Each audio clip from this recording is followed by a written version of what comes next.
A lot of people aren't prepared right now. They have no idea what's coming. There's a shakeup economically, and it will affect you.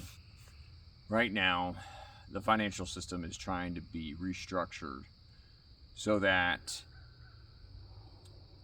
well, the U.S. can hold on to its power. The U.S. wants to remain in the top position, and they're doing this whole tariff thing. This whole tariff thing is a renegotiation on the economy and on power. Right now, they're trying to move away a lot of the industry from China because China is becoming such a big threat economically and militarily. They may have the opportunity soon, if they are allowed to continue, to dominate. To dominate in every way. They may not even need to, fire a single bullet in order to do it in many ways. Just the sheer manufacturing power of China alone and allow them to sway entire countries into allowing them to do certain things or not. Other parts of the world, the U.S. is trying to influence them into having more of China's share. They want Malaysia, India, other Southeast China or Southeast Asian countries to have more control because they are more controllable.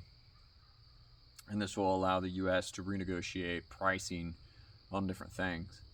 And then maybe do a little bit of reshoring of things here in the United States in order to actually have some power. Because right now, China produces the majority of our medicine. And because of this, if there was ever any type of conflict, it would be an awful shame if they just stopped sending it over here in the United States, especially when I believe it's over 40% of the people in the United States receive some type of medication on a weekly basis. I mean, not all of it's life-threatening, but it would be a significant impact, especially if you think about something just as simple as insulin or any psychotic medications or whatever. You could have many, many, many people no longer being with us or just outright acting in total insane ways. This would be chaos. That's one aspect of it. And then there's many other things that are really needed. However, some people might say it'll smooth out because we ship most of China's food to them. And we have that, piece of leverage. Who could hold out longer in a trade war? The people who need food or the people who need medicine? That's an interesting one. Maybe the people who need food would need it sooner, etc. There's other things to this, and our trade deficits, they are a problem, just along with our budget deficits. Trillions of dollars a year in deficits, something like $3 to $5 trillion annually in deficits, sometimes 6 or more. And this is just debt that, is going to keep piling up. And if it gets too high, it makes interest rates go up. And if interest rates go too high, then lending becomes impossible in the United States because people are already stretched so thin.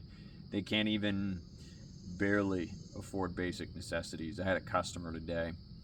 I gave them a bill for a very simple task, and they nearly were brought to tears. They could barely afford it, and I felt very bad, and I gave them a massive discount.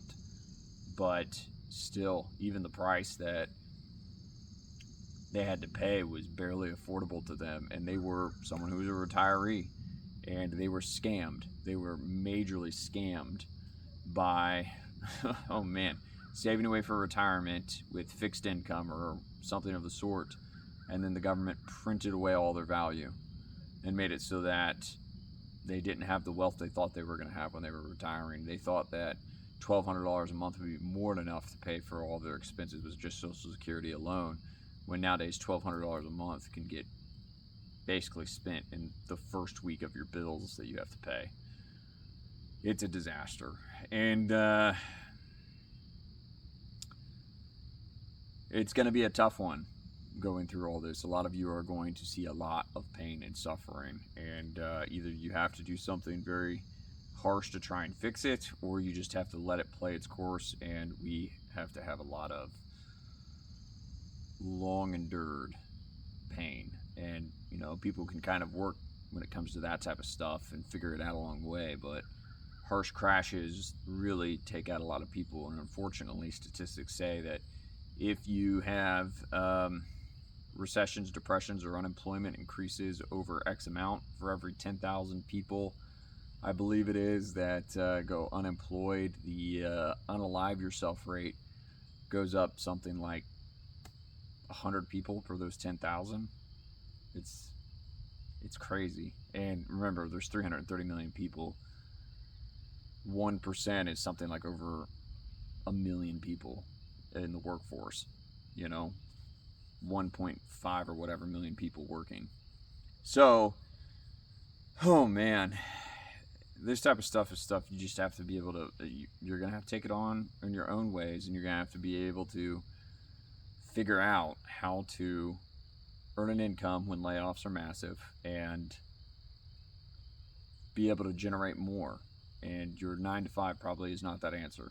It's going to be tough. So right now, I think it's something like 30% tariffs on imports from China, 10% on imports from the United States to China. So that's a net of like 20%, something like that, on all of your goods. And I might be wrong, but a lot of stuff that came from China in the last 30 days and still is making its way across, some of it got hit with that 140 something percent cost of tariff, which will be added into your bills for things that you have to buy at the store that are hard goods or whatever, maybe certain foods, other things. So moving on from this,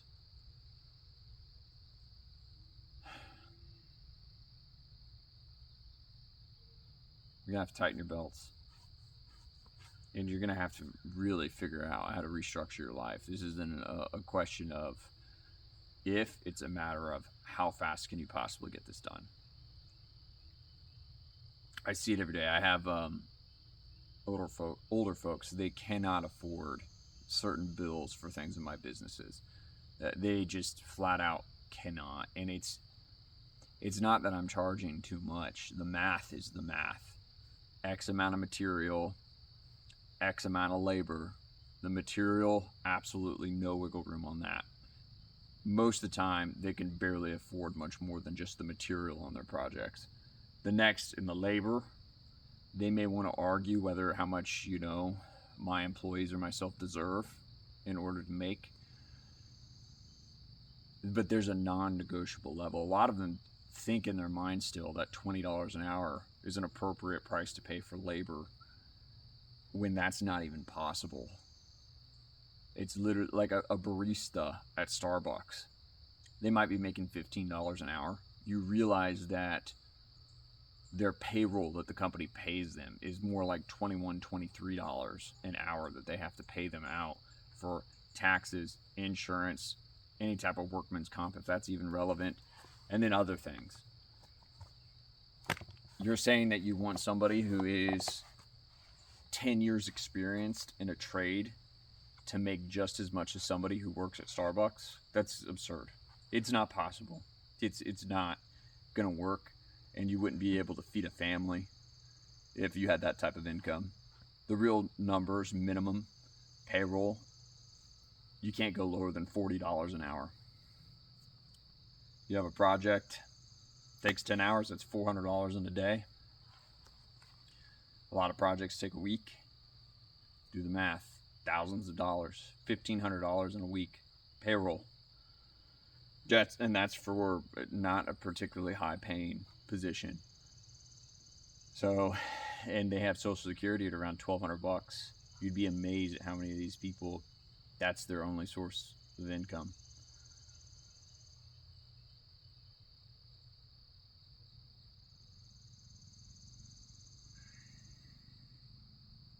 Things have to either go way down in price, which it doesn't seem like they're going to, or people are magically going to have to start making dramatically more in income. Maybe this income tax thing that gets taken out happens. It wouldn't happen until well after the tariff thing has been well established and there's enough income to actually run the government.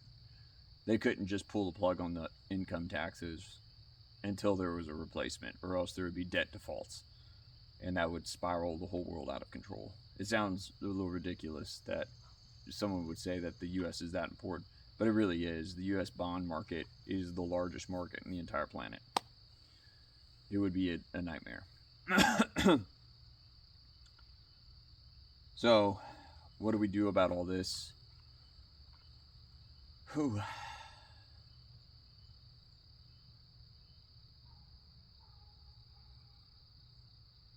I don't know what to tell you. You have to sit and think. You have to figure out what works for you. You're going to have to get as lean and mean as you possibly can. There are ways, and you can do it. I think there is a solution for a lot of people that are younger. It's probably going to have to be groups of young men and young women living all together, 5 people to a house, something like that. And older people are going to have to move back in with families. For most, that's really what's going to end up being forced into happening. And maybe it'll get better, but this has happened before. It's happened many times.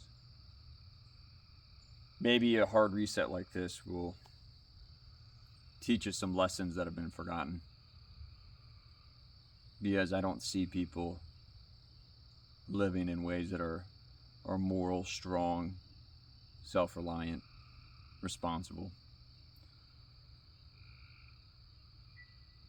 It's often hardship is how we have to learn our lessons.